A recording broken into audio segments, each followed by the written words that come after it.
Nice to have you with us here on another edition of the Short Side Option Podcast. K-State kicks off their season with a win, 24-7 over the Stanford Cardinal. Roughly about 30,000 people saw it down there in Big D at AT&T Stadium, and K-State moves to 1-0 here off of, really a very convincing 24-7 win over the Stanford Cardinal. We'll get into that here in a little bit, but I want to welcome in Dlew, who was the Short Side Options correspondent on site in Big D. Dlew, great to see you. Great to see the Cats are 1-0. Yeah, what a win. K-State goes out there, takes care of business against a legitimate Power 5 opponent.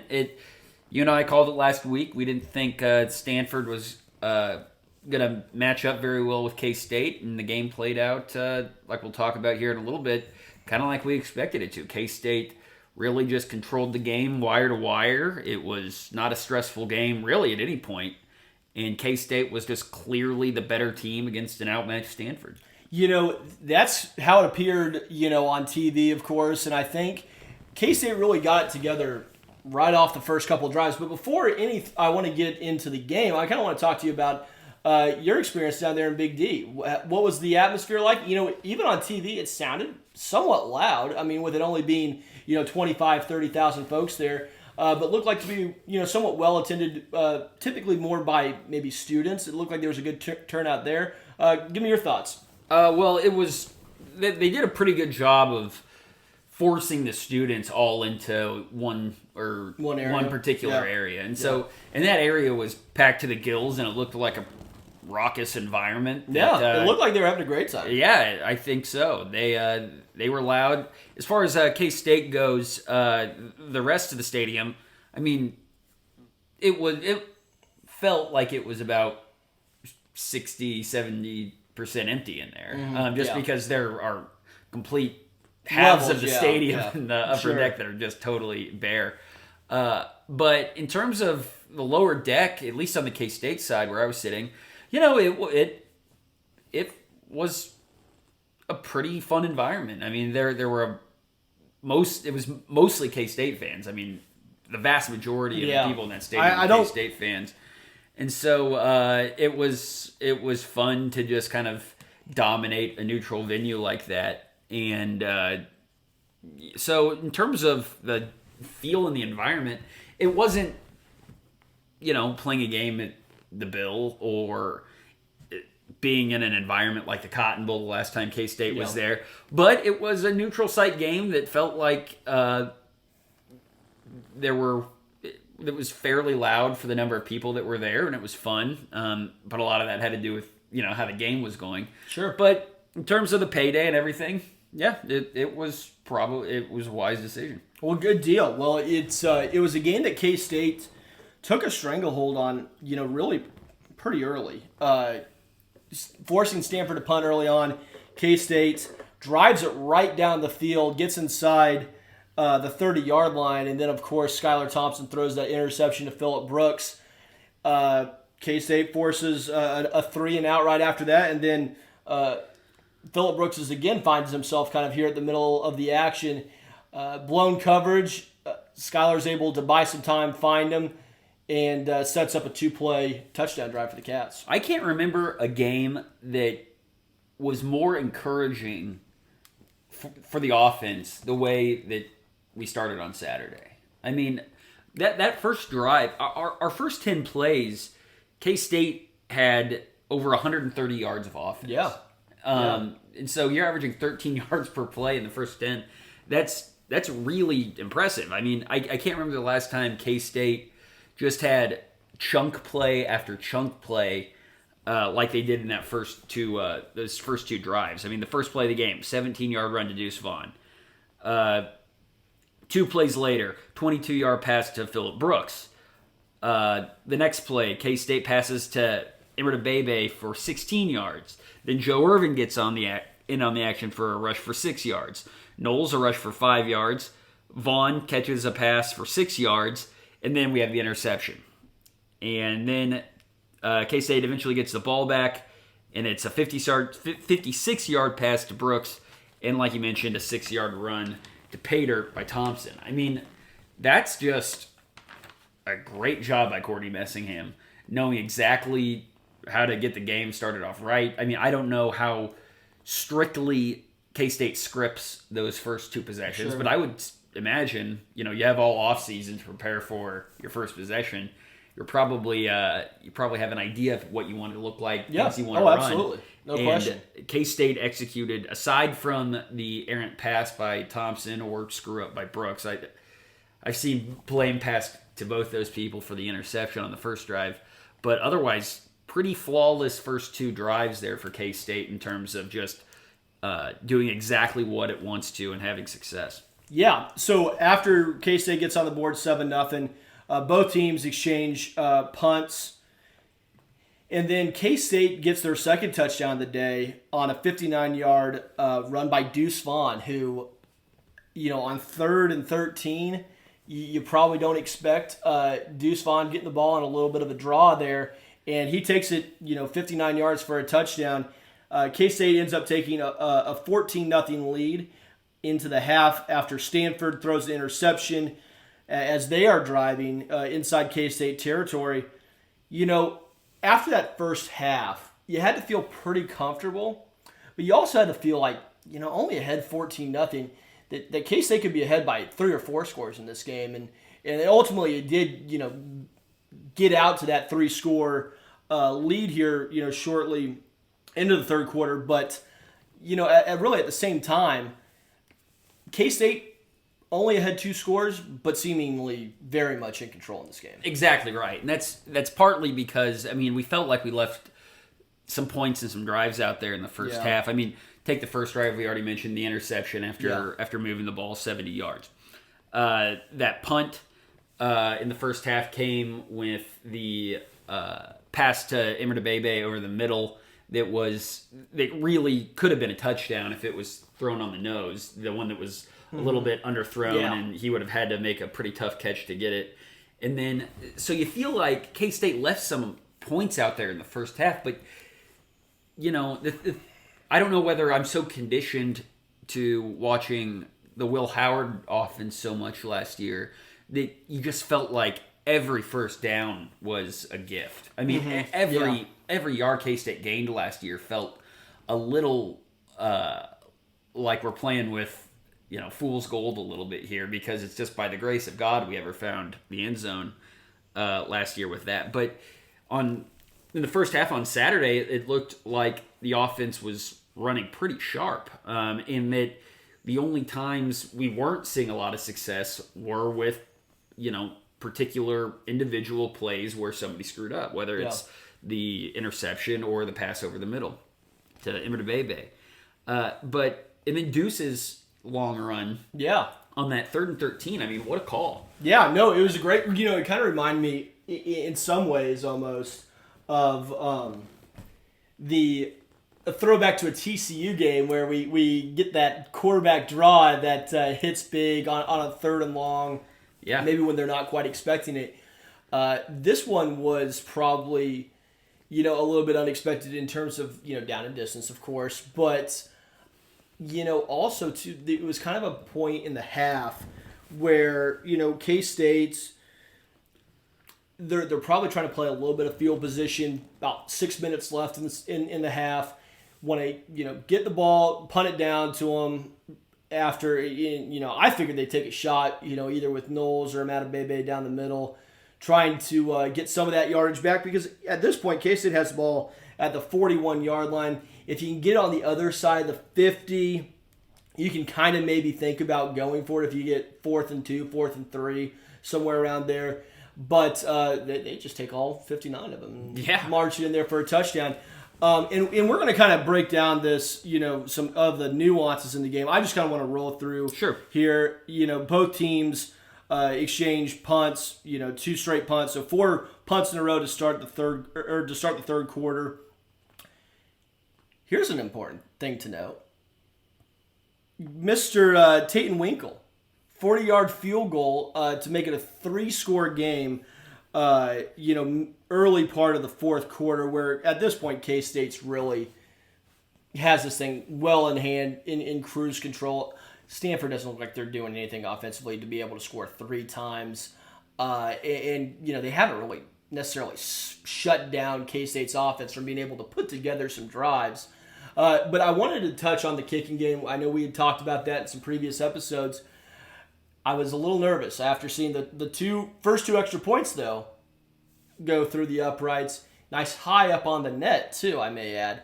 I said, this guy looks like he can be okay. Yeah. And then a 40-yarder from the right hash. A little bit tougher for a right-footed kicker to kick from, typically. Knocks it right through, right down the chute. Love to see that. Had plenty of distance to spare, and that effectively ended the game. Yeah, and that really pretty much I do want to talk about David Shaw's decision. Oh yeah, we'll get into all that because stuff later. I remember at the time thinking, accept that penalty, brother. Yeah, this is the game right here. Yeah. So after that after that drive where K-State gets that field goal to push it to 17-0, really the backbreaker at this point, TJ Smith interception looked nice on that return too. Sets up a short Wildcat touchdown, moving at 24-7.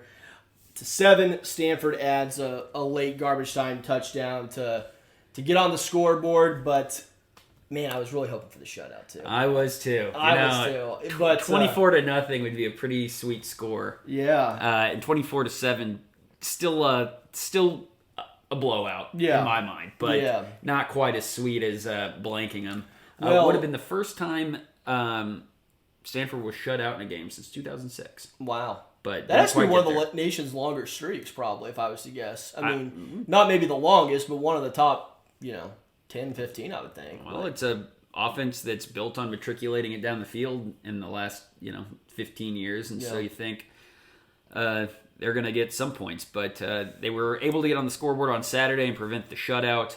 Although on that touchdown drive, it sure didn't look like they were... they were in no hurry. No. They were in no hurry, and...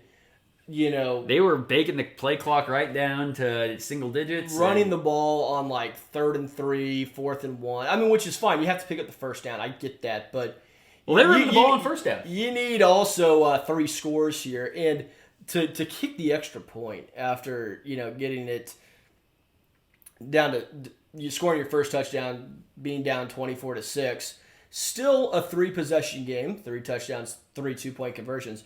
But they just opted to kick the extra point. Yeah. But you know what?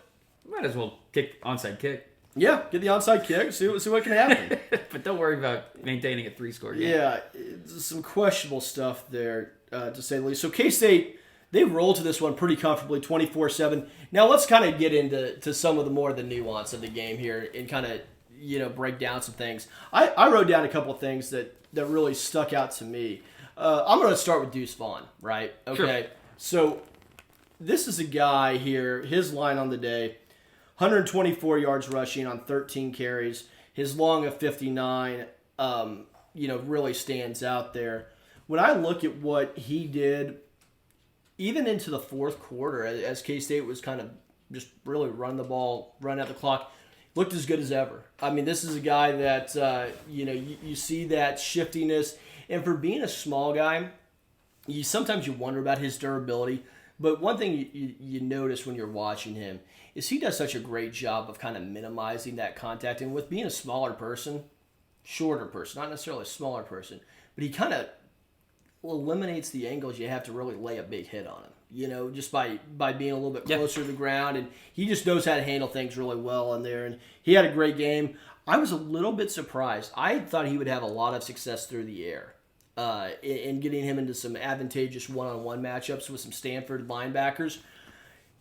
Didn't really do much in the passing game, but, in terms of what he did on the ground, no doubt the player of the game for me on offense. Oh, absolutely. And you just, watching the game, and I don't know if this was, can be fully appreciated from watching the broadcast, but the attention that he gets on every play for the defense is unreal. I mean, some of the receivers that became open on Saturday are because they're devoting 2 or sometimes 3 guys to just marking where Deuce Vaughn is in the backfield and keeping an eye on him and making sure that Deuce doesn't get, free, and even at the expense of missing an assignment elsewhere, whether it's on a crossing tight end or a slot coming over the middle. But yeah, a pedestrian day through the air for Deuce Vaughn. But I suspect that as we get deeper into the season, we're going to see some more creative things happening with Deuce Vaughn, especially when he's lined up out in the slot. Yeah. Which he did quite a bit on Saturday. Yeah, no question. I'm not worried about that aspect of the game. K-State will find ways to get him involved. I know Kleiman, I believe, was saying, we want him to be touching the ball 20, 25, 30 times a game. In this game, it wasn't really needed. But in games against conference opponents, especially the early part of the conference slate, which will be a bear for K-State, he'll be getting plenty of work. I can assure you on that. Yeah, and he did break off a 59-yard run, which certainly helps the stat line. But even without that, pretty good day for Deuce Vaughn. I mean, even without the 59-yard run, he's still looking at 12 rushes for over 60 yards, which pretty darn good clip. And then you add in the game breaker in there too, and a very nice, very efficient day for the young running back. Let's talk quarterback. Let's do it. This I feel like this can go a little bit of both ways, because I know that there's been some K-State fans that have been a little bit critical of Skylar Thompson's performance. There have been some that said he played great. I think it's somewhere maybe in the middle. We'll talk about that interception first. Don't mind the throw.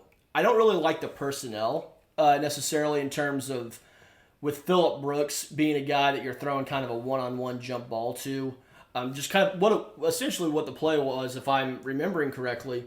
It was pretty much a slot fade route where he's singled up on a safety and just doesn't make. It's not really probably the guy you want to have in a jump ball situation. I've seen things where Phillip Brooks says he kind of lost the ball in the lights, why he wasn't able to make a little bit better of a play on it. I was right there. That was right in front Oh, was of it? me. Okay. Because I was Perfect. right. I was You're the right best guy in to that talk corner, to. and I saw it from start to finish. Like I said, it was a smash route where the outside receiver runs a shorter curl to try to draw the attention shallow, and then you have the slot running to the flag. And when Brooks made his break, the ball was already in the air, and he was just, it may as well have been on Pluto. He never found the ball. The defender played it, to his credit, very well, and probably had a 1.5 feet in height on Phillip Brooks. Yeah. I mean, he looked like a giant. And so the guy in the secondary was just in a far better position to see the ball, whereas Brooks is looking almost vertically over his head trying to locate this ball, and he never had a chance. And so you're exactly right. That's not a pass you want to be throwing to Phillip Brooks unless he's got the guy on his back hip. Yeah. And so really I would chalk it up to either... I think the easiest place to place the blame is Thompson making the throw. I think it was a fine throw in terms of accuracy, but it was just a bad decision to throw it in that situation where you have a defender playing fairly good coverage, and you're throwing it to a guy who's far outmatched in terms of size. Yeah, no complaints with that analysis at all. I think that pretty much nails it in my opinion as well. Speaking of Phillip Brooks, one of the nice plays that Thompson had early, and this is something that when Skylar Thompson looks good back there, this is the kind of play he hits Brooks on and out early on in that game. Right in stride, Brooks is able to get that ball and turn upfield for a nice gain. That's Skylar Thompson at his best, when he's able to, pre-snap, pretty much know where the ball's going. Yep. Crisp route, ball's delivered in stride, not behind him, not high, just right where it needs to be. So Brooks can catch the ball and get upfield and make a nice gain yards after catch. That's when Skylar Thompson's at his best. I thought Skylar Thompson did a little bit better of a job in terms of handling the pressure at times. What I'll say about that, he does hold on the ball a long time. Now, granted, on the big pass to Phillip Brooks for, 50 whatever yards it was to set up K-State's first touchdown, if Skylar Thompson 2 years ago, or even maybe, I'll say in his last year in 2019 of really full-time starting, that's maybe a play he doesn't quite see because he pulls the ball down and either one gets a sack or just takes it and runs and gets 5-10 yards. Yeah. But he's able to keep his eyes open. Offensive line, too, giving him plenty of time to be able to survey the defense and find Phillip Brooks in a busted coverage. Yeah, I mean, I think particularly in that play, the deep pass to Brooks,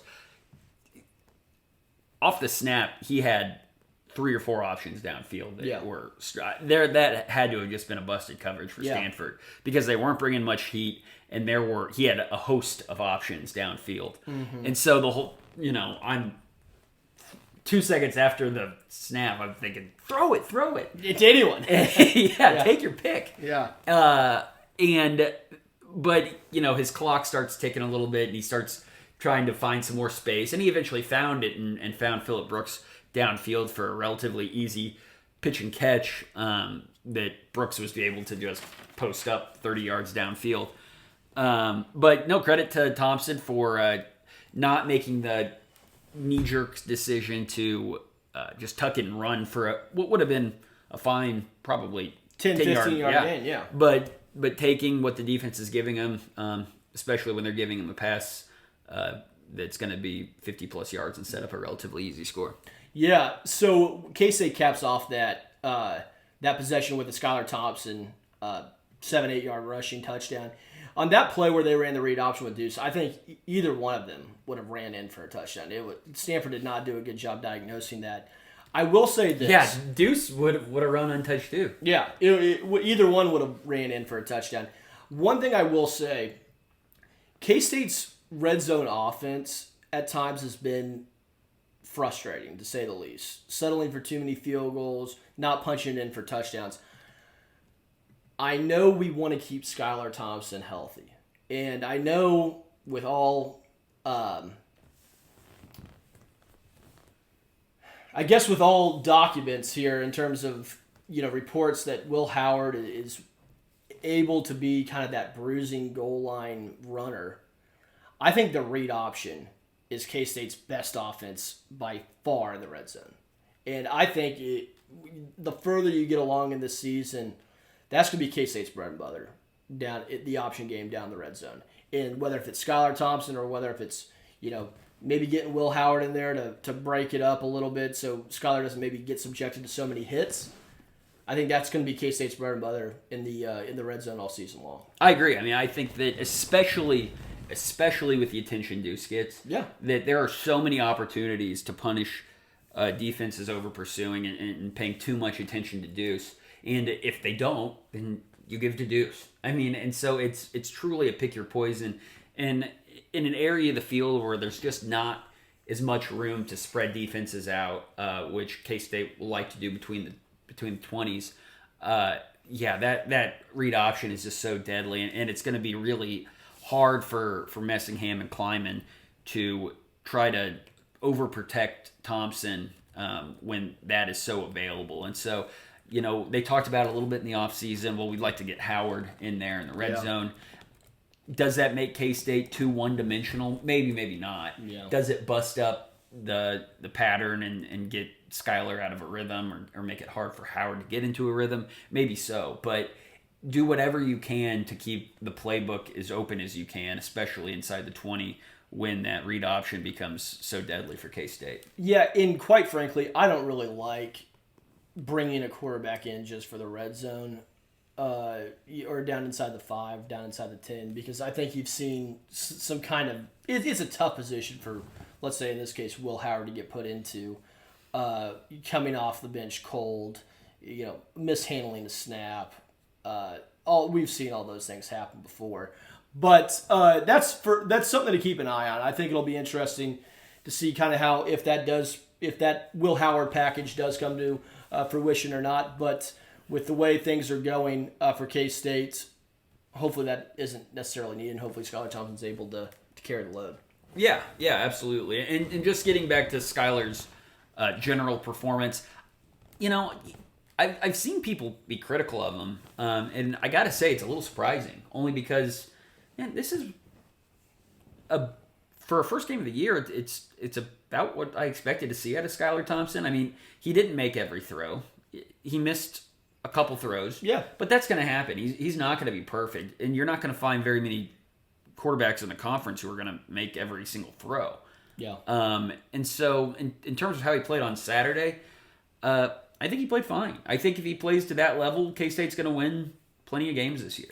Well, and 9 of 14, 144 yards. It's not going to jump out at anybody. But, had a couple drops in there. Could easily have been 11 of 14 for near 200 yards, and your stat line looks a little bit different. Yeah. Also, if you don't throw an interception, that makes it look a little bit cleaner. However, the other thing, too, I'd like to mention with Skylar Thompson is in terms of what he adds in the running game, like as I mentioned, that's a little bit harder to quantify in terms of, you see, 10 carries for 33 yards. That's not exactly scaring anyone. But when you get inside the red zone, that makes a huge difference. Thought he did really well. Probably not the game he's going to be most excited for or is going to be in his best games of his career. But the other thing, too, I want to mention, K-State, I believe, only ran 40 plays of offense. Yeah. And also, how many of those 40 plays? This game was over at the start of the fourth quarter, essentially. Yeah. You're running maybe 30 plays, give or take, of really, call high to medium leverage football, so to speak. And in this situation, you're not going to – K-State's not going to throw the ball 60% of the time, really ever. So, you're not – if you were going to be looking for a big day from Skylar Thompson through the air, it certainly wasn't going to be in a game where K-State only ran the ball, or only ran 40 plays. You don't really find yourself in a position in too many football games in the fourth quarter where you're in a position where you've scored 14 points and you can say, okay, well, a field goal, the goal at this point is a field goal and we win the game. Yeah. And that's ultimately what the position K-State was in. And, it feels odd. It feels almost dismissive of Stanford to say that, but, really, that was reality. They weren't going to move the ball on K-State and score 3 times at that point. Well, they only got 2 possessions after the field goal. Exactly. The time was running out, and Stanford was in no hurry. So that also kind of digs their grave a little bit quicker as well. But all things considered on Skylar, I'd say a B game from him. I'm not going to say he played his best game, but plenty of room for improvement. But certainly a passable game. Yeah, no, I agree. I don't think he played particularly great. I can't really be too critical of him outside of just a couple decisions and a couple missed throws that, it's asking a lot for him to make every single throw. And when you only throw the ball, 13, 14 times? I think he played a fine game. Let's switch subjects here to defense. Defense, I thought... I want to stay on offense for one more... Okay, sure. Skylar Thompson was sacked 3 times on Saturday. K-State had some negative plays in the run game. I got to say, I was a little disappointed out of some of the offensive line play on Saturday, particularly that right side of the offensive line, and particularly Christian Duffy. Because Duffy is a guy, last year, I felt he was just about our strongest offensive lineman. Yeah, about ready to take that next big step. Yeah, and so to see him really break down... multiple times in the both run game and the pass game was a little disappointing. We had multiple drives just killed by sacks. Yeah. And, K-State did have some chunk plays, but as the great Stan Weber says, sacks are drive killers. Yeah, and, that's the other thing, too, is Stanford, they had opportunities in this game, to really make this a little bit more competitive, and it was either by self-inflicted penalties or K-State getting a sack that really kept them off the board until late into this game. So, no, that's absolutely right. Sacks may as well be a 10-yard penalty. Because it's actually worse than a penalty because you lose the down too. So and so sacks are brutal. Yeah. And so that said, I have total confidence in Duffy. I think that was just the most surprising thing out of our offense on Saturday. The thing I expected to see the least, good or bad, was that that right side of the offensive line just really struggled, and particularly Christian Duffy. But I'm not too worried about that yet. We'll see. Hopefully he gets back on the right side of things this week. And let's keep it on offense here just for one more moment here. Malik Knowles. Thought, even though his stat line's not going to blow you away, 2 rushes for 35 and 2 receptions for 13. Thought he looked okay, though. I mean, one thing I really liked on one of his receptions, just a standard 8-yard curl. Comes back, and then he drags guys for 5 yards to get a first down. You didn't see necessarily as much of that last year. Him running the ball had a nice 30-yard run. K-State wants to find ways to get their playmakers the ball, whether it be Deuce Vaughn, Phillip Brooks, Malik Knowles.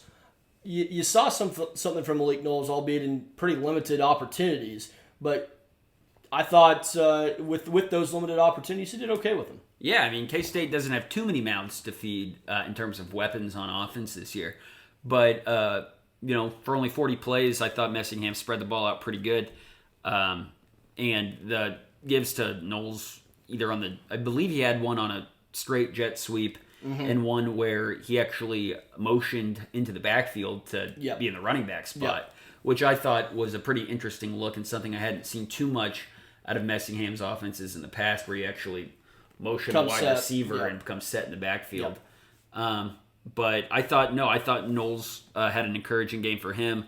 It remains to be seen whether it's a return to form in terms of getting back to the high points of 2019. But certainly a more active day for him than we saw most of last year. One other guy I want to mention, Daniel Matter-Bebe, had a couple nice catches, also had a drop.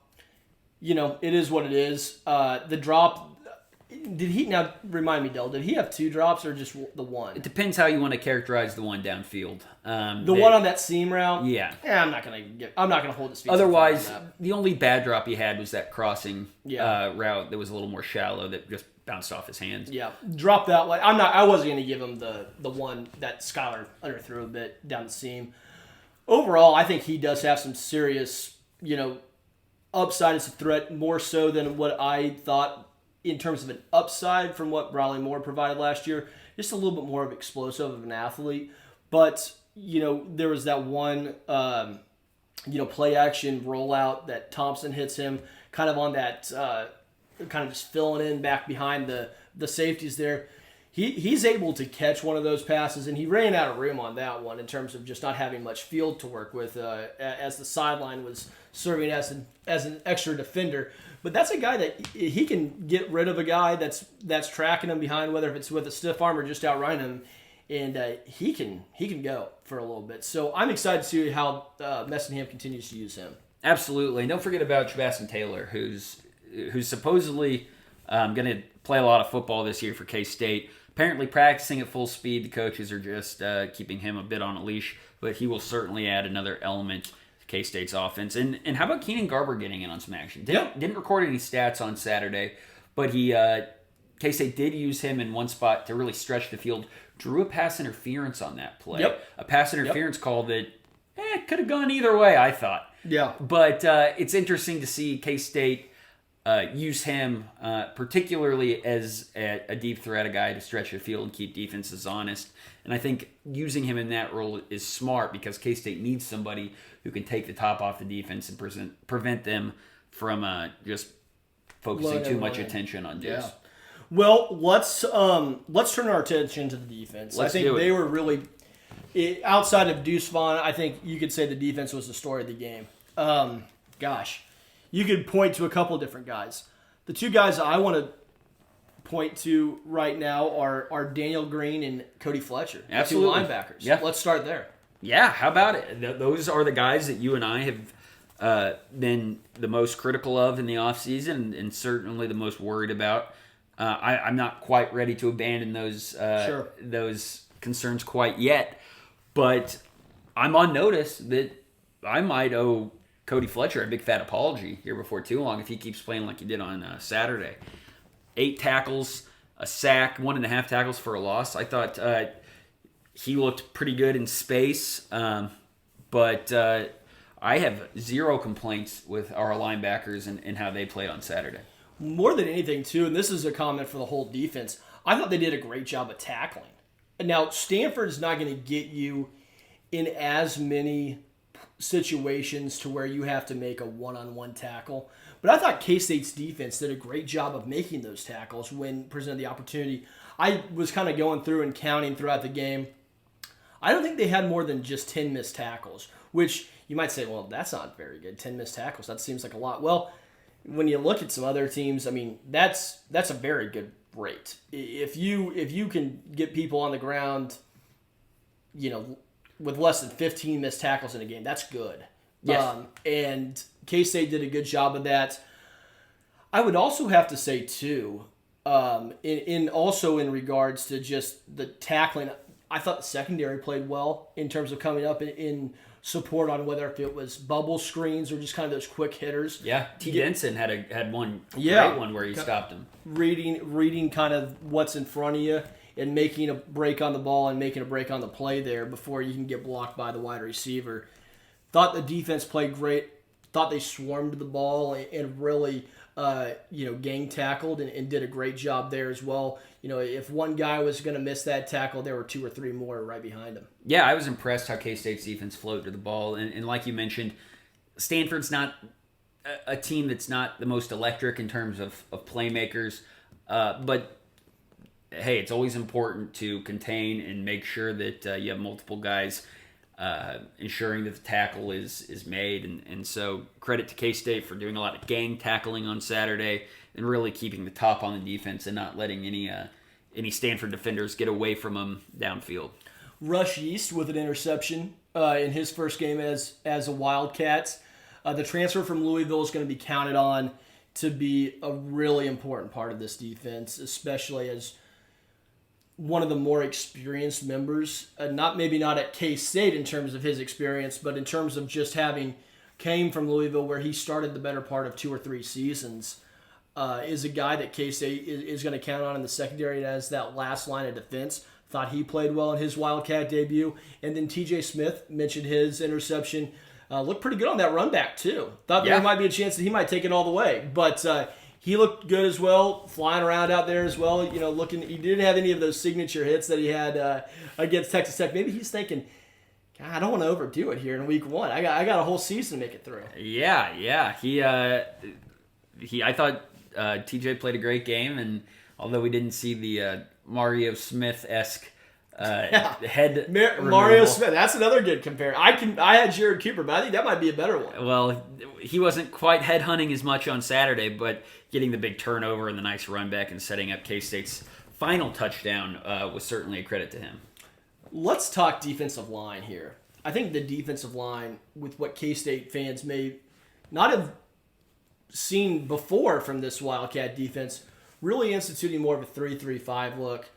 3 defensive linemen, 3 linebackers, and then 5 secondary members there. With that, K-State's going to have to be able to get pressure with 3 guys up front quite a bit.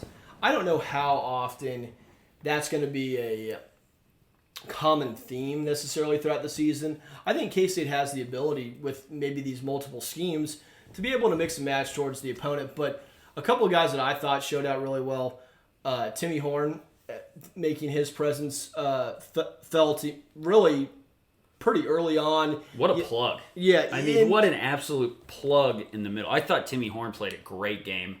And he was able to just fight through and get some penetration, especially in the run game, where K-State is playing a little with fewer bodies up front. But Timmy Horn did a great job of making things hard for Stanford trying to run between the tackles. And, his stat line is not ever going to jump out at you. And not his job. Nor does a defensive tackle typically do that unless they're Ndamukong Suh or one of those transcendent talents. But Timmy Horn, what he's going to provide at this K-State defense is going to be very valuable. Absolutely. I mean, he's eating up blockers and letting Daniel Green and Cody Fletcher and even Ryan Hennington on Saturday move around with some freedom in that second layer of the defense without having, a guard up in their face because they're occupied with the big man from Charlotte. And so I thought Timmy Horn played a great game on Saturday. Did get dinged for an offsides at one point where he just bowled over the center. Yeah, he did. At first, I was a little disappointed that they called that offsides because it was really bang, bang. And how often do you see a nose tackle jump offside? But he just bowled him over, and I thought Timmy did a great job on Saturday and really let Daniel Green and Cody Fletcher shine. Another guy I wanted to highlight was Jalen Pickle. Thought he played well. I thought the defensive line as a whole played really well. Khalid Duke getting into the action with a sack. This is a defensive line that had some question marks coming into the season, of course, with Wyatt Hubert, K-State's best defensive player, going to the NFL. You wondered what that production how does K-State replace that production?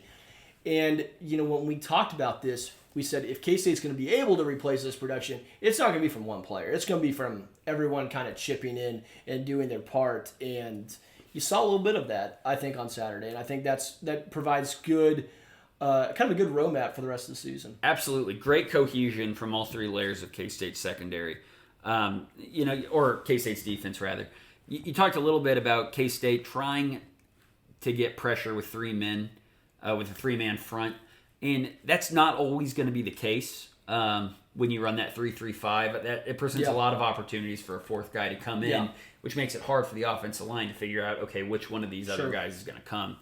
But on Saturday, K-State got to the quarterback 3 different times with the defensive line. One by Pickle, one by Huggins, and one by Duke.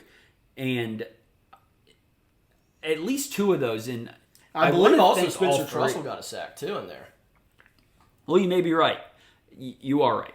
You're absolutely right. Maybe, so who isn't getting credit for this? I think Pickle didn't get credit for a sack. I see. It might have been just maybe like a no-yard gain by the quarterback, but it was essentially a sack. Fair enough. But at least twice, and I want to say 3 times, K-State got really good pressure and got to the quarterback at least twice with a 3-man rush. And I don't know whether that says that K-State's 3-man line is amazing.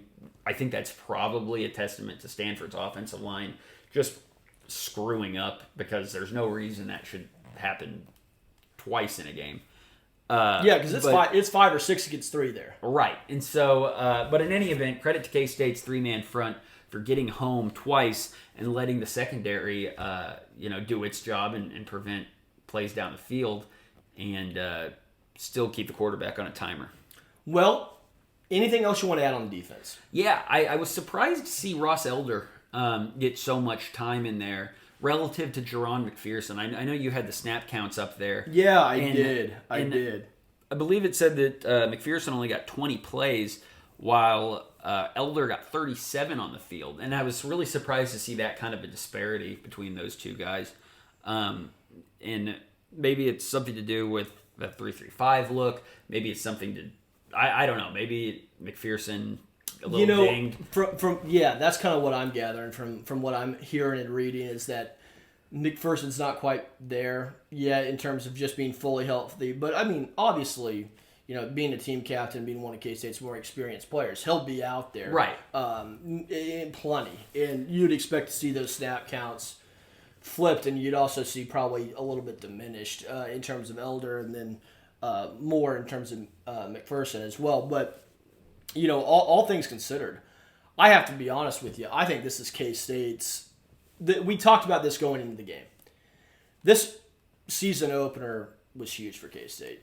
Coming in on a 5-game losing streak, needing to kind of get on the right side of things here and have it really not only a win, we'd take one any way we could get it, but having a convincing win where the defense played really well, offense had some moments. I don't think you could have asked for a whole lot better of an opener if you're a K-State fan. No, I mean, anybody who's saying, K-State should have hung 40 on these guys, you're getting greedy.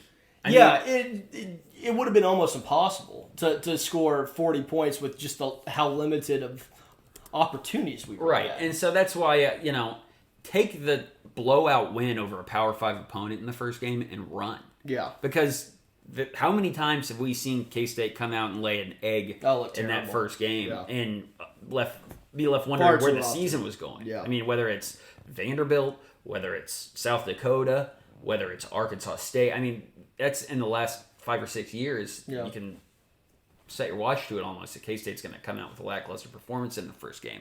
And so to get a big win against a Power 5 opponent away from home, huge credit to K-State. huge credit to Kleiman for coming out and starting off the season on a very positive note. Yeah, big time win for the Cats. Dlew, let's go ahead and close the book on that one. K-State wins 24-7. And let's go ahead and look forward to K-State's next matchup. Southern Illinois Salukis come to town. This is a team that, you think about the FCS ranks. You think, this should be a pretty easy win for K-State. But this Southern Illinois team is no slouch necessarily. I mean, this is the 8th-ranked team in the FCS. This is a team that made the FCS playoffs last year, beat North Dakota State before in the regular season, and this isn't a game that they just won by a point or two. They beat this last year's North Dakota State team by a couple scores. So that this is a solid program. They ended up losing in the playoffs of the FCS to the eventual champion South Dakota State. If you're sleeping on the Southern Illinois team by just saying they're Southern Illinois, K-State will win by 30 points plus, roll your helmet out. I think that you might be a little misguided here. This game I fully expect K-State to win, but K-State fans should know a little bit about the Salukis team. Absolutely. I mean, like you said, Southern Illinois had a fairly good regular season last year. Ended up getting into the playoffs. Won a shocker against Weber State in the first round. Yeah, I was floored when they won that game. We all were. They advanced to the quarterfinals and lost to South Dakota State, the eventual champions.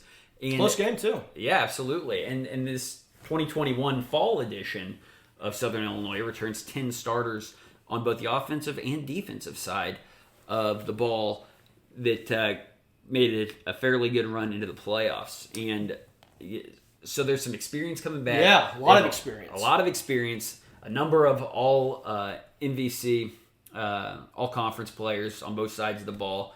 And so, don't get us wrong. K-State's the far better team. K-State should definitely win this game.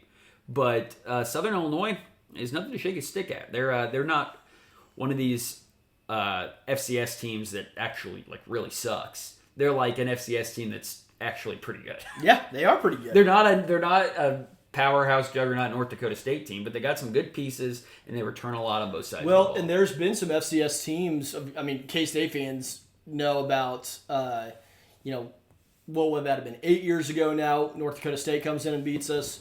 Now we're not saying that this is a FCS dynasty necessarily, of course, like those North Dakota State teams were, but heck, K-State saw it a few years back with South Dakota coming in here and making that thing way too close.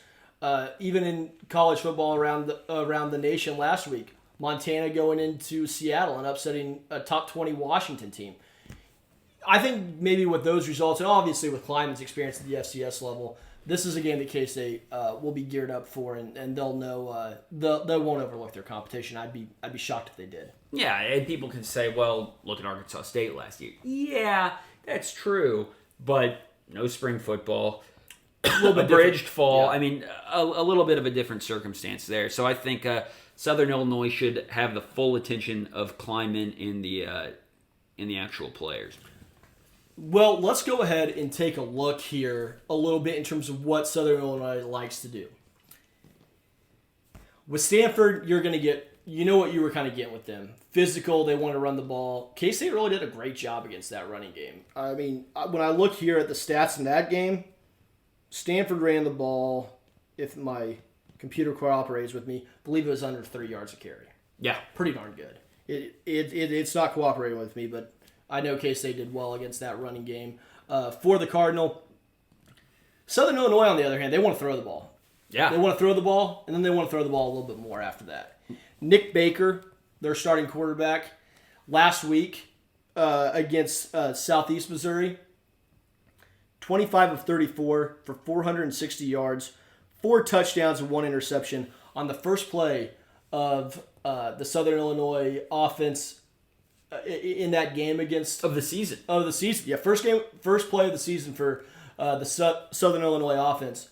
99-yard touchdown pass to Avante Cox. So I wonder how many times in Division I football history the first play of the season has been a 99-yard score. Well, much less is the first play touchdown. Yeah. Much less a 99-yard touchdown. I bet that has happened fewer. You can probably count it on one hand. I bet you could too. Maybe even one finger. But that'd be a great stat to actually know what the answer is to. That'd be tremendous. But let's talk a little bit about this. You mentioned that they had 3 all-conference returners. Nick Baker, one of them. Quarterback was they return an all-conference quarterback too. Yeah. Problem is, it ain't Nick Baker. It's Stone Labanowitz, who did not see any time on Saturday. A different guy. Maybe this is the same guy. I don't have this in my notes. But they had another guy play quarterback on Saturday named Stone Norton. So I don't know whether this is a problem with the preview or a problem with ESPN stats from Saturday. But Stone Labanowitz did not play. Stone Norton did. Hard to tell. Yeah, I'm thinking Nick Baker's the guy. Nick Baker's the guy, but he was not the all-conference quarterback for him last year. And then the other all-conference guy on their offense, wide receiver Avante Cox, who was on the receiving end of that 99-yard touchdown on what was it, last Friday? Thursday? I believe it was a Thursday night game, if I'm looking at this correctly. Yeah. Against SEMO. But Avante Cox, even outside that 99-yard catch, had 4 other receptions going for 88 yards. So he is the big play guy for Southern Illinois.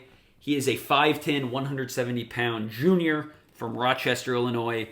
He will be a popular target for whoever the quarterbacks are on Saturday for Southern. Well, with Nick Baker, it's interesting. This is a guy last year that his first career start was against number 1 North Dakota State. He suffered a season-ending injury last year about midway through the season. But, I mean, this is a guy that's going to be your quarterback. Also a product of Rochester, Illinois. A little bit of a kind of a playmaker back there. Not real tall, 5'9". So when you think about what some of the challenges that K-State might be able to prevent with a guy that maybe doesn't see the field as well, just being a little bit shorter, can maybe get a little bit exotic with some blitzes, bring some pressure off of some different areas to kind of hamper some of that vision. But I look for K-State to really, one place we talked about that we thought performed well was the defensive backs against Stanford. This will be a little bit better of a test for him. One guy that I wanted to highlight too was Julius Brents. He gave up one completion down the sideline on that back shoulder. On the back shoulder for a nice gain for Stanford. Really a nice pitch and catch by the Stanford offense. And then the touchdown that Stanford scored, not bad coverage. I mean, he's right there with them. I don't really necessarily give him a negative grade on his performance, but be interested to see what the secondary does, because I think K-State is going to be pushed in to maybe having a couple more cornerbacks on the field, whether if it's T. Denson, of course, got some run last week, Echo Boydo as well. I expect to see the cornerbacks getting a little bit more work this week. Absolutely, they're Southern's going to spread the ball out a lot more than Stanford did. Yeah, I mean, you look at their guys from last week. They had, they had 6 receivers go for more than 20 yards on Thursday against SEMO. So it's an offense that likes to spread it out a little bit more. Really likes to use their receivers a little bit more. And we talk about Avante Cox, but also Landon Lenore, a 6'1", 192-pound wide receiver. A senior for the Salukis who went for 79 yards on 4 receptions on Saturday. So despite the quarterback's diminutive stature, he's a guy who can see the field good enough to spread the ball around and deliver it where it needs to be, and should, I think, actually be probably a better test for K-State's secondary than Stanford presented. I agree completely. Looking at the stats here, Southeast Missouri ran 35 times for 142 yards net. Lost 20 yards via sack throughout the game. Comes out to a little over 4 yards a carry. I think K-State will have some success running the ball. And, as you mentioned, the offensive line had some moments, but also had some moments that kind of left you scratching your head a little bit about like, hey, what's going on here? I think this is an opportunity for this offensive line to kind of get back feeling good about themselves and really turn in a nice performance. Yeah, I think that K-State's offense should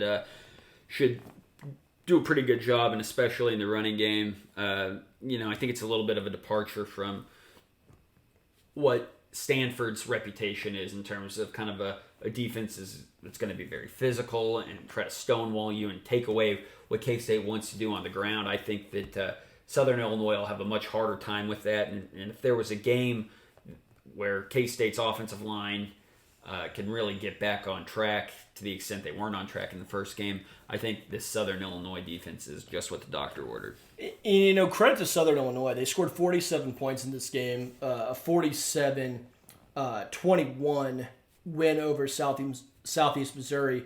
But, how you don't often score 47 points and go 3 of 11 on third down conversions.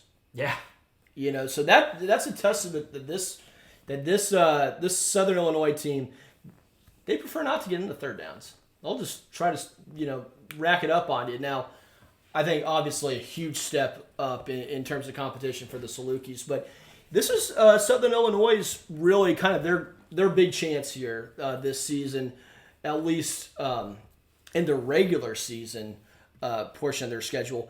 They don't play any other Power 5 teams this year in their schedule. So this will be their chance to play in front of a big crowd and what should be a great crowd at Bill Snyder Family Stadium. Yeah, this is the only FBS game that Southern Illinois plays all year. Their defense, like I said, not much to write home about in terms of comparing to what I think is a pretty darn good Power 5 offense in K-State.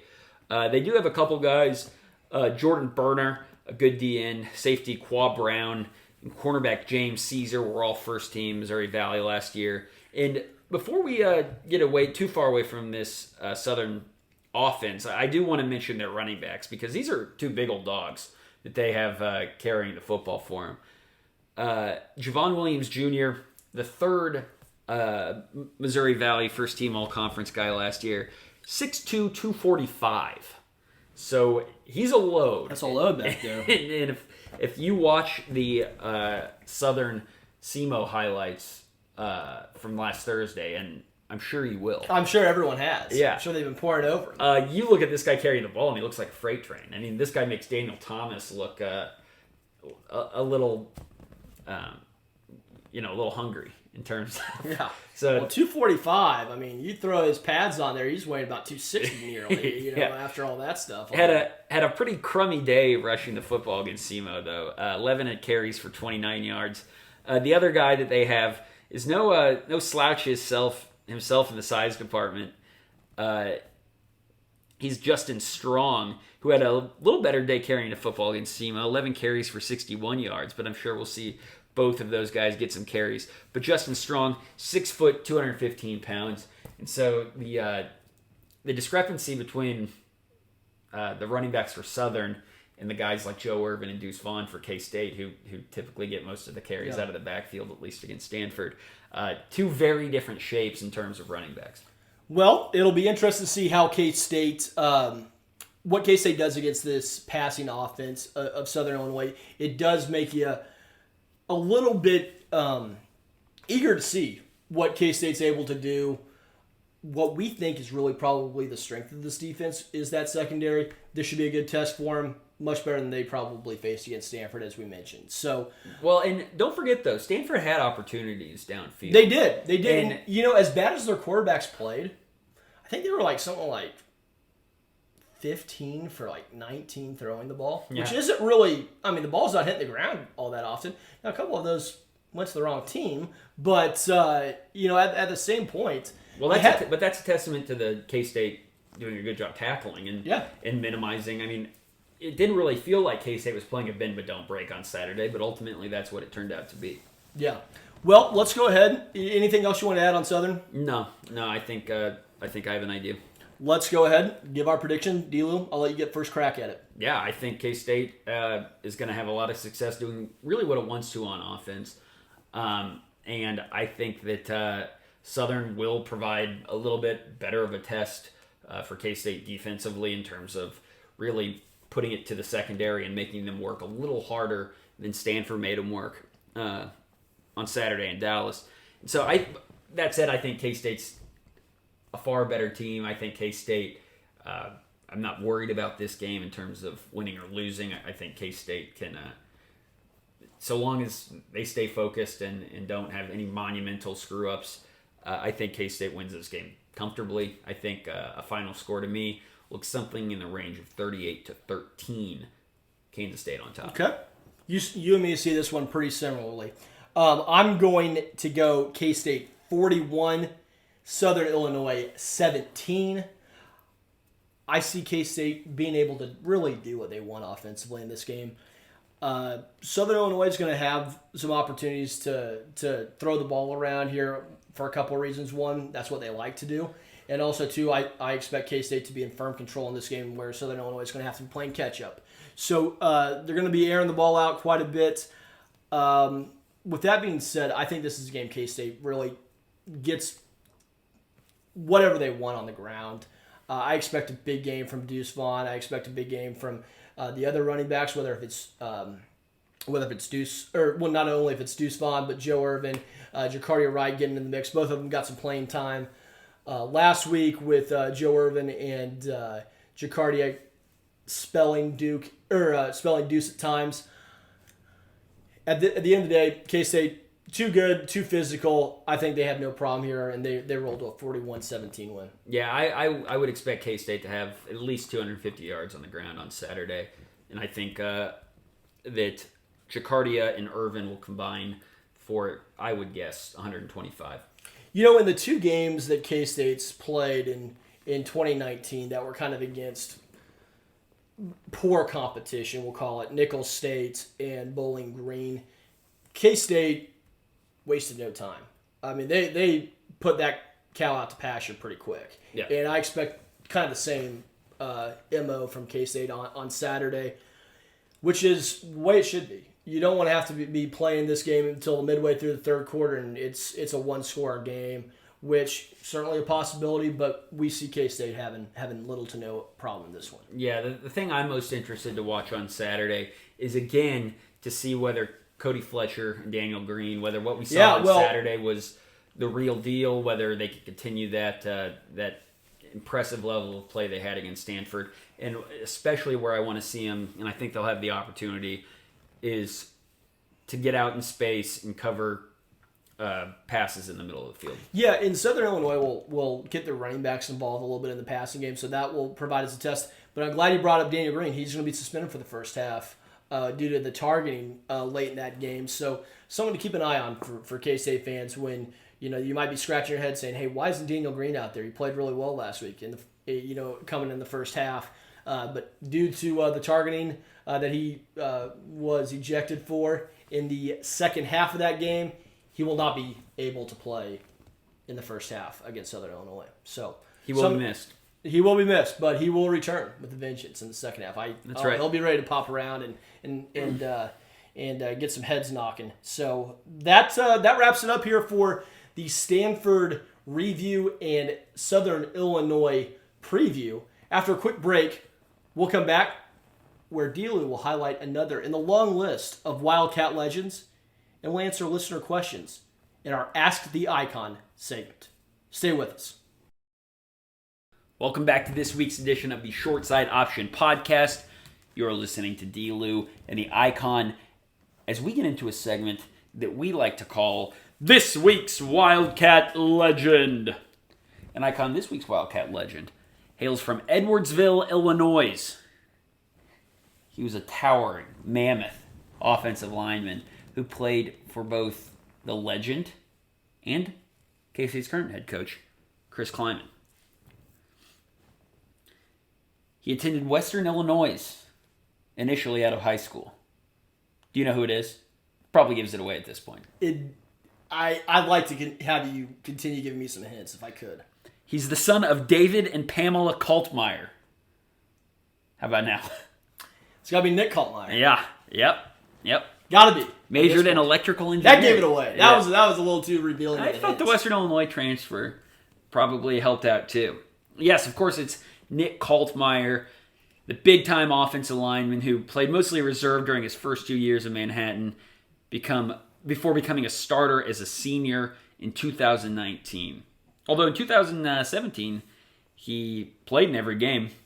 He started in the Cactus Bowl against UCLA, where, of course, he helped block for a K-State bowl record 344 yards of rushing, led mostly by Alex Delton in there. Yeah, that was kind of a fun game, huh? It was certainly an interesting one. It was that 2017 season, you kind of leave scratching your head about some games that K-State let fall away, or games that we feel like they definitely should have won. But that was at least a nice cap to that season. Absolutely. I mean, and Nick Kaltmeyer, like I said, just a huge guy. He used to just ragdoll some opponents, but really a really nice ad, I thought. I was really excited about him going into 2019, and I thought he did a pretty good job. Earned honorable mention All Big 12, according to the coaches in 2019. First team academic All Big 12 players, I mentioned. Majored in electrical engineering, which is no easy task. He was on the 2017 All Bowl team per ESPN for his job pushing around the Bruins' defensive front, leading to K-State's historic rushing output in the bowl game in 2017. But overall, just a really solid offensive lineman, a guy who saw a lot of time in the program before coming into his own as a senior, and a guy that I know we'll be watching closely is the Wildcats' take on Southern.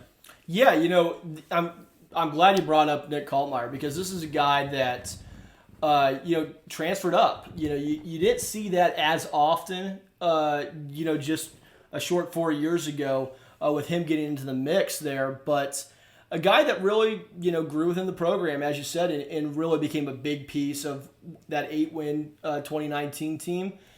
That 2019 team, in terms of the offensive line, just had a ton of experience up and down. Now, granted, that was a big concern going into last year, even before COVID, was how are we going to be able to replace an offensive line that had such great experience, and then when you cut out the spring ball and abbreviated fall before the season started, K-State really struggled to run the ball in 2020. But 2019, really good offensive line, and Nick Kaltmeyer, big part of that. That's right. And so the big man, hailing from Edwardsville, Illinois, not too far from Southern Illinois. You're pretty well versed with the geography of Illinois, aren't you? I study it all the time.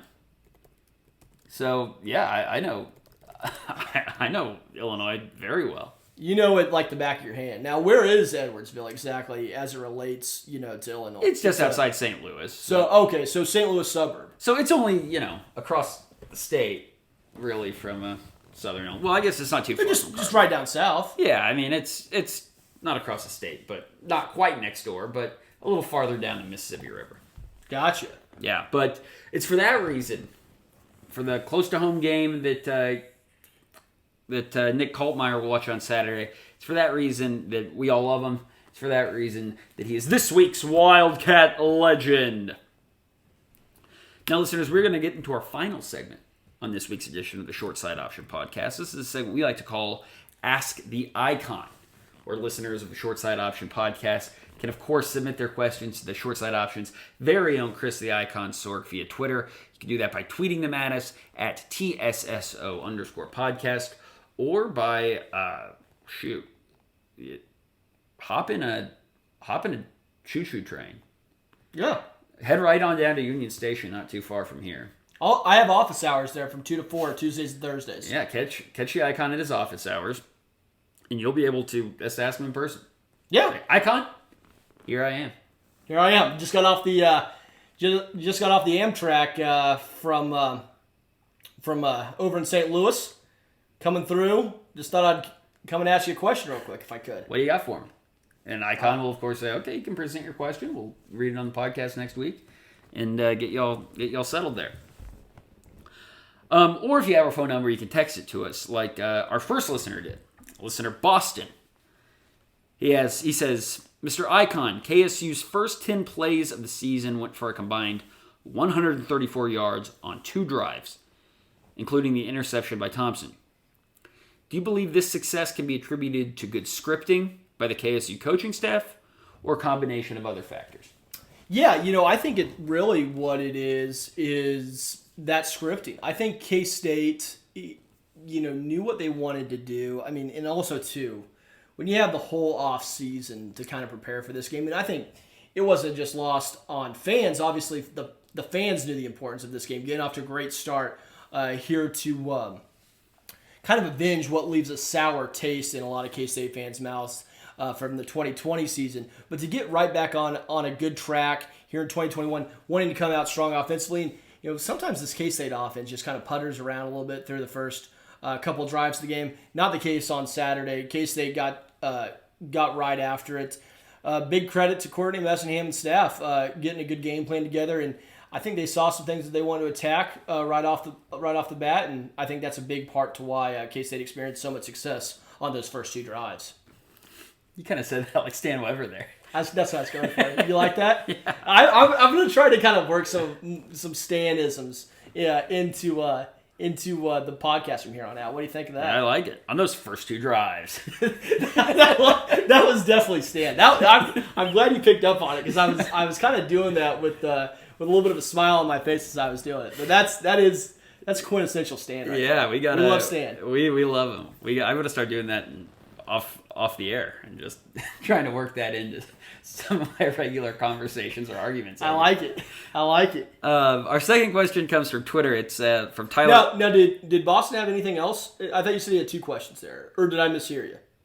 I think he just had 1. Okay. Well, and if he had 2, maybe we'll get to it here in a little bit. Next question comes from listener Tyler H, at th8_ on Twitter. Tyler says, the NFL season starts tomorrow. You know that, Icon? I did. My beloved Dallas Cowboys kick it off. He asks, who are the most likely draftees out of Kansas State in the 2022 draft? And he has 2 questions. So why don't we start with that one first? Well, that's an interesting question. Timmy Horn, I think, could be a potential option at the defensive tackle position.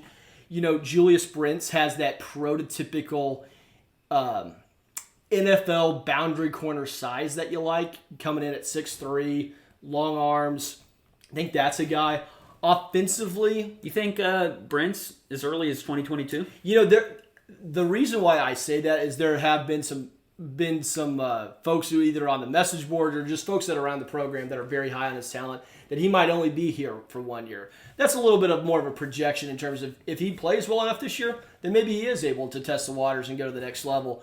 But, really, Timmy Horn, I think, is a guy that you'd look at. I think you'd also look at a guy like Brent's.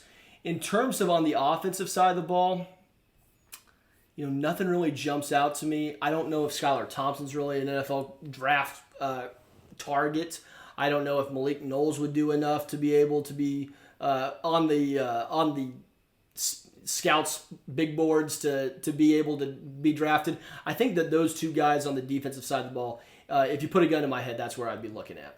Maybe a guy like Josh Revis. I don't know. Yeah, I mean, Revis played really well. He had a great game. We didn't really talk about him, but he played really well. Yeah, did a great job. I sat next to him and his family at Old Chicago after a football game a few seasons back. I think he was just housing pizza. He's a big dog. And he's a big old dog. He was more of a deep dish fan, as you may imagine with Old Chicago. Yeah. But you can also get it a little crispier there, a little bit more of a thin style pizza. They're very versatile there at Old Chicago. They do a great job. They do. I love Old Chicago, man. I do too. Hey, I'm a huge fan. Pass the Parmesan. The second question from Tyler, The second question from Tyler asks, your favorite active KSU NFL player from the non-Lockett division? From the non-Lockett division. Well, that makes it a little bit tougher. That makes it a little trickier. Because with with K-State, obviously Tyler Lockett's probably the most recognizable K-State player. I think I saw him somewhere on the NFL top 100 players list, voted on by his peers. Obviously, well deserved. I think Lockett has made a name for himself. Obviously, well outside of just K-State fans' knowledge as one of the better wide receivers in the NFL. But to answer his question, a guy that also I feel like is one of those top players that maybe goes a little bit under the radar, mainly due to his position. It's Cody Whitehair, a guy that has really been a mainstay on the offensive line for the Chicago Bears. He's a guy who I always really admired at K-State. They moved him around from inside to playing either of the tackle positions throughout his career. This is a guy that really was a big part of K-State's conference championship winning team in 2012, and really did a great job for K-State. So Cody Whitehair is one guy. Another guy that I get to see a little bit more of is Byron Pringle. Yeah, that's what I was thinking. A guy that has been around with the Chiefs here for a little bit now. Typically had kind of found himself in the role of really just a kick returner and special teams guy, but seems to be kind of moving up his way through the depth chart to be somebody that gets in a little bit more involved in the offense this year as well for the Chiefs. So someone to keep an eye on for him as well. But, there's a little bit, and then K-State's also got a couple of guys, DJ Reed in the secondary, who's the other guy that they have in the secondary too? Duke Shelley as well. DJ Reed, Duke Shelley, who were both great at K-State here on that 2017 defense. They're both making names for themselves in the NFL too. So a couple different options on both sides of the ball there for you. Yeah, I like Chips, baby. I like Pringle. Hey, he's. I know. You're a Chiefs fan. You're a Chiefs diehard. You're expecting big things out of him this year, aren't you? They think Pringle's the next Tyreek Hill. Some people are saying. Many people are actually saying this, huh? Yep. And now, Mr. Icon, we're going to take a trip back to a place we haven't been in quite some time. We're going to take a trip back to Philosopher's Corner with Cat Kid. Cat Kid says... Now, I'm looking here at this text. Do I have time to go to the bathroom, or do I maybe have time to go read a book? You just stay right. You just sit back and relax, and really think. I need some relaxation. This is going to be a pretty smart question. So just he always asks the smartest, doesn't he? He says, Oracle. As I slip further into middle age, my mind weakens and my body tires. My midsection grows and my hopes fade. I no longer so easily summon the energy and enthusiasm of my younger years, and my optimism for life and the cats darkens into a flickering candle. In this time of crisis, I turn to the words of St. Augustine of Hippo, quote, miracles are not contrary to nature, but only contrary to what we know about nature, end quote. As this season's mysteries slowly unfold before the eyes of us mere mortals, might we read the leaves of tea before us? Might we search in the innards of our slaughtered beasts offered to our gods to discover some notion of what is to come? After considering the truths that lay bare before us all, seeking the unknown from beyond using the ancient methods from surely others more modern, from the depths of the oracle's cave, Oracle, I call to you. Will there be another miracle in Manhattan? Or will the drudgery of the world of men once again let us down? Very good question. That's a smart question. Very smart question. Yeah. So another great trip to Philosopher's Corner. It always is. It always is. It always leaves me feeling kind fulfilled, of enlightened a little bit. Enlightened. Yeah. Yeah. So to answer Mr. Cat Kid's question, I look at that, and I have to first define what a miracle is. Is a miracle winning another conference championship? Is a miracle perhaps exceeding that? That's really the $1 million question. Yeah. And you know what? Does K-State make it to the Big 12 championship game this year? Yeah, maybe. Certainly within the realm of possibility. Certainly in the realm of possibility, but I wouldn't call that a miracle necessarily. I would feel a miracle would be something further. Something a little bit more than just an appearance in a conference title game. So to answer Cat Kid's question, I say that the future is cloudy. However, optimism is abound. Wow. Yeah, you're kind of the philosopher's corner now. Doing what I can, my man. Well, thank you for that really enlightening question, Cat Kid. We'll move on to listener Easy Stevesy on Twitter at SLKeck. Stevesy also has 2 questions. He says, "Hey, Icon, if you were a well-known student athlete in your time at K-State, what sponsorship would you have gotten under the new NIL rules?" Well, what sponsorship would I have gotten? What would be a business you would have tried to maybe get some swag from? I'll tell you, I'd be going to Briggs. I'd be looking for a new set of wheels if I could. I mean, who wouldn't want that? Otherwise, maybe AMC. I like movies a lot. Yeah. I love going to movies. Yeah. Give me like lifetime movies and popcorn. I'd be happy with that. I know you love popcorn. I'm also just a huge fan of the cinema. You love films. I do love watching pictures. So that would be one. But I think Briggs. I'm gonna go for maybe like a new, like in college, I'd be going for something like a muscle car. Yeah. Dodge Charger, baby. Yeah. Get something that I can really get out and let hear it run. Well. What about that pizza shuttle commercial from way back when? Yeah, pizza shuttle. Who were those guys again? Well, I believe, if memory serves me correct, it was Frank Delarue and Cole Beauchamp. Yeah. How did that work? Did those guys get paid for that?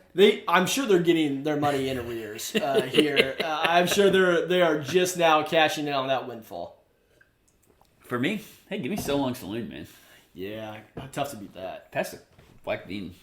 Oh, that sounds real good right now, D'Lo. Steve asks a follow-up question. Who's your favorite guest on Comedy Bang Bang? That's our sister podcast. I don't know if you listen to Comedy Bang Bang. No. You're going to have to help me out. Yeah, I'll feel this one. I would say probably Neil Campbell is the best guest on Comedy Bang Bang. He's got a whole bunch of great characters. Of course, the Timekeeper. Of course, Larry the Loner. His newest one, The Answer Seeker, Troubled Teen, Rick Faber, all classics out of Mr. Campbell in the Comedy Bang Bang universe. And then our final question this week comes from listener KSU_funny33. He asks, out of the likely 4 new additions, I assume to the conference, which one excites you the most? Which one are you the most meh on? Okay, so let's list them down. You got Brigham Young. You have Central Florida. You have Houston, and you have Cincinnati. Which one really gets you fired up? Which one are you a little lukewarm on? I wouldn't say that there's anyone in particular that really just fires me up. I don't think like there's any of those 4 that you've listed that is a home run, can't miss, out of the park. I think they're all very solid, like doubles, like to steal baseball. I think all of those programs really bring a lot to the Big 12. With Cincinnati, you get a program that has had a proven track record here as of late in football, of course, being a preseason top 10 team, but it also brings a strong basketball program as well. Houston, of course, a Final Four team last year in college basketball, but has also been a strong football program here over the last several years. Your UCF Knights, former national champion, as you know. That's what my T-shirt says. And they also... That's what the NCAA record book says. That's what the record book says. Not just the T-shirt, but the record book itself. I would say UCF has probably the highest upside. If I was looking at these as a couple potential stocks to invest in, I would say UCF has the highest potential return. BYU is almost, I'm stealing another stock kind of term here, a little bit more of a blue chipper in terms of, this is a program and I'm not going to use the term that most people use, but this is a program that athletically has shown to be pretty darn respectable football and basketball over a wide number of years here. with their football success, they've won a national title back in the late 80s, early 90s. This is a program that I think obviously has a national following due to their religious ties.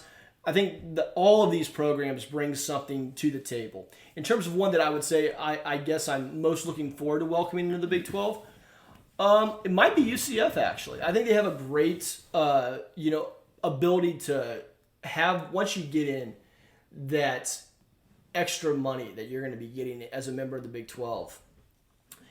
I did some looking in what the teams in the American are making from a monetary standpoint with their television contracts, around $8 million a team.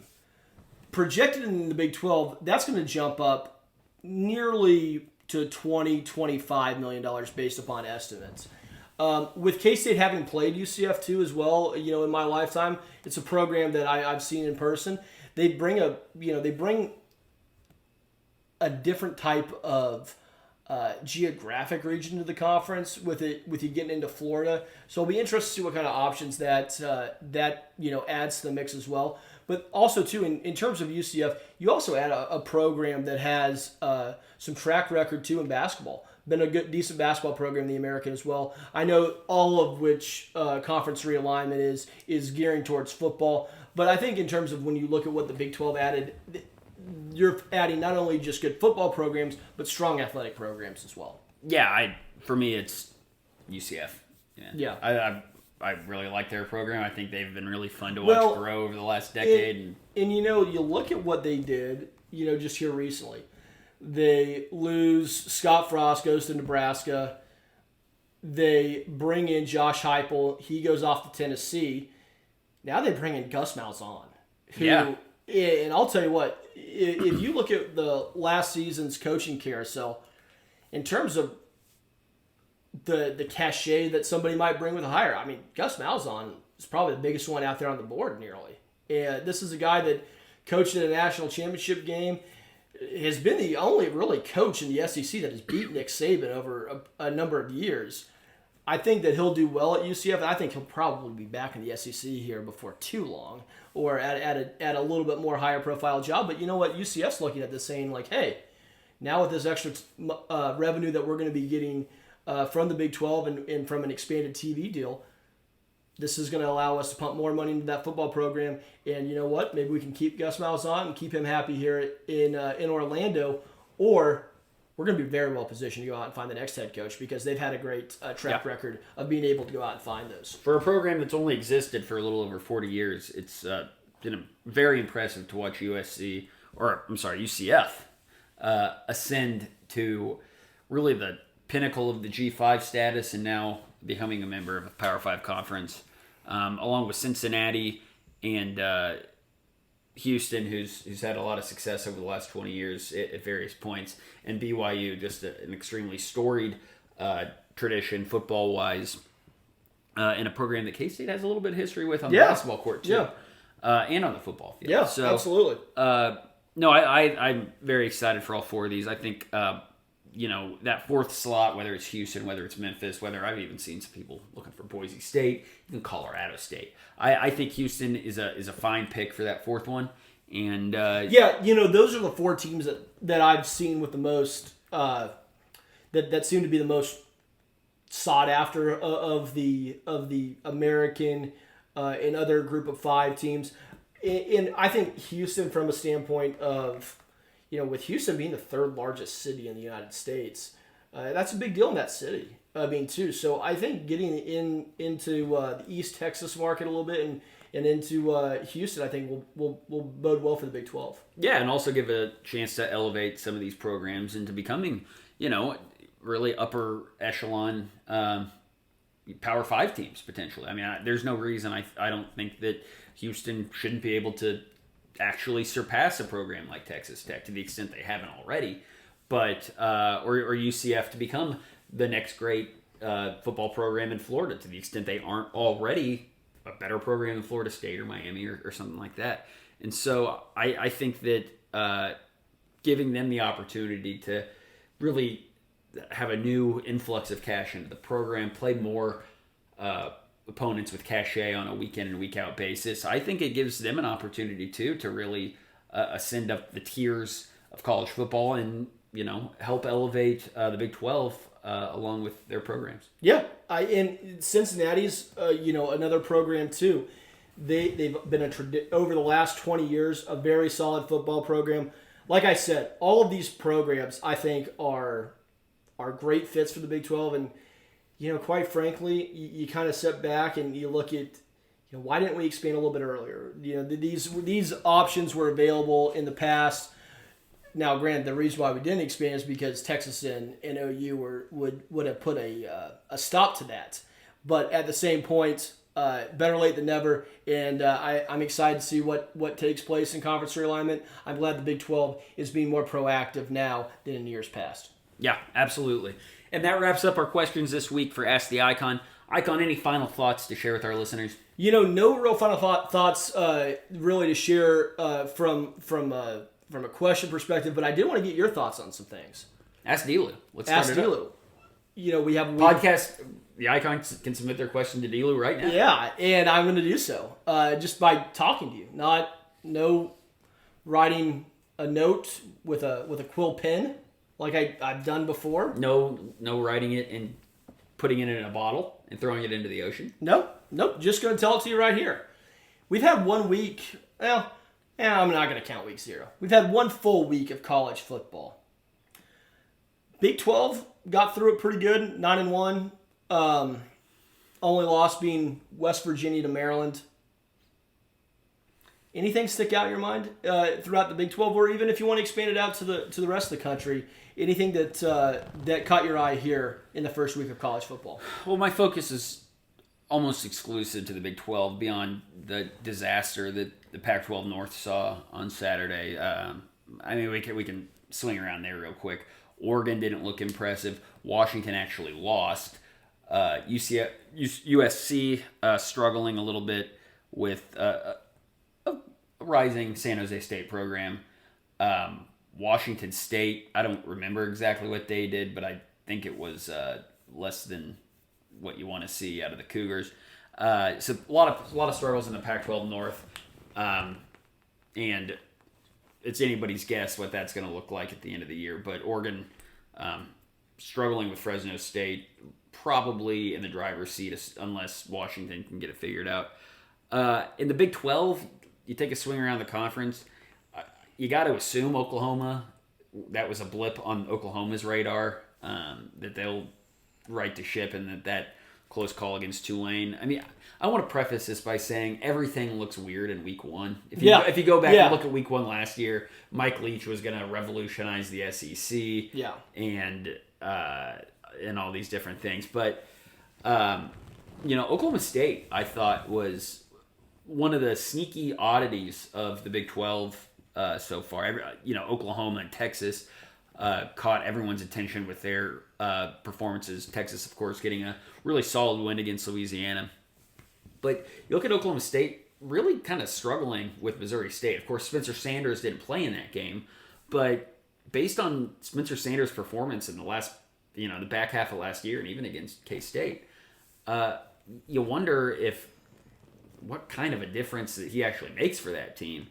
Maybe it's a Will Howard, Skylar Thompson situation where the backup was so bad on Saturday that it was a competitive game with Missouri State. But that Oklahoma State Missouri State game was really the biggest oddity I found in the conference on Saturday. Yeah, and Iowa State being tested against Northern Iowa, which has been something that they've had trouble with before. They've always seemingly played pretty close games with Northern Iowa, and of course, big game this week against Iowa that you can easily say they were looking forward to that one. That'll be an interesting to watch this week here in the Big 12. Yeah, at this point, I hate to say it, but Campbell gets the benefit of the doubt against Northern Iowa, just because that feels like an annual tradition for the Cyclones and just coming out and looking really flat against FCS opponents. But no, that's a good point too. Well, it'll be interesting to see what the Cy-Hawk game looks like this week, to see whether Iowa State's the real deal or whether it's just the same old story with the Cyclones where they have optimistic hopes and then see them dashed, in their second game of the season against the Hawkeyes. Should be fun to watch. We look at this Big 12. There's a couple other big games kind of coming up. Not so much this week. This week in college football is a little bit of a step back in terms of what was a really exciting week 1. But Big 12 still has some tests. Of course, Oklahoma welcomes Nebraska next week, as well as I believe Oklahoma State going on the road to Boise. So some other opportunities here in the Big 12 to kind of see what teams have. Another one that I'm looking forward to, kind of just as a fun comparison, is that Cal TCU game. Of course, Cal came up short against Nevada, who K-State will be playing next week. They'll be going on the road to Fort Worth to take on a TCU team that had no problem with Duquesne. I expect TCU to win, but Cal's always been a pretty tough team. They don't usually get blown out too often. I expect them to keep it close in Fort Worth as well. So should be interesting to see. Yeah, and also credit to Texas Tech for getting it done against Houston on Saturday. 31 unanswered for the Red Raiders after trailing.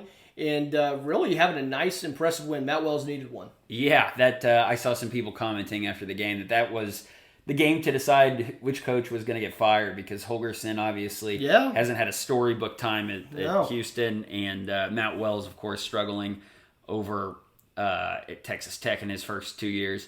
So a much-needed win for Matt Wells' Texas Tech Red Raider squad. And then finally, just looking at some of the lines this week, there's one in particular I wanted to talk to you about. Sure. And that's KU being a 25.5-point dog against Coastal. Talk about a team elevating itself over the course of a season last year with Coastal Carolina. I forget exactly what the line was last year. I can't remember. I want to say KU was a double-digit favorite in that game. Yeah, I do too. And, of course, Coastal coming out, getting a feasting on KU's just terrible offense in that game, getting some early turnovers and jumping out to a big lead before KU made it a little closer in the second half. But, a 25.5-point opening line against Coastal Carolina. That's a steep one. That just really caught me off guard. Yeah, and that's a Friday night game for folks that might be, wanting to get a little bit of football in before the weekend starts. Should be an interesting one. That will be hard to see KU winning that game, but it'll be interesting to see what Coastal Carolina is no joke. I mean, this is a good football team. This will be a good test for KU here early on in the season. That's right. So the training wheels are off for Lance Leipold in Lawrence. A tougher test this week than last week. Yep. Well, I think that wraps it up for me, Dlew. Anything else you want to add? Nope, that covers it. Well, folks, that'll do it here for this edition of the Short Side Option Podcast. We'll be back next week to review K-State's game against Southern Illinois and preview an upcoming matchup against the Nevada Wolfpack. Should be a interesting game with Nevada. As I mentioned, they start off their season with a victory against Cal on the road in Berkeley. Both teams, odds are, will be undefeated going in that game. Both teams should probably be playing for a chance to get into the top 25. So something to keep an eye on. But we'll be back next week to break it down. Until then, thanks for listening, and go Cats!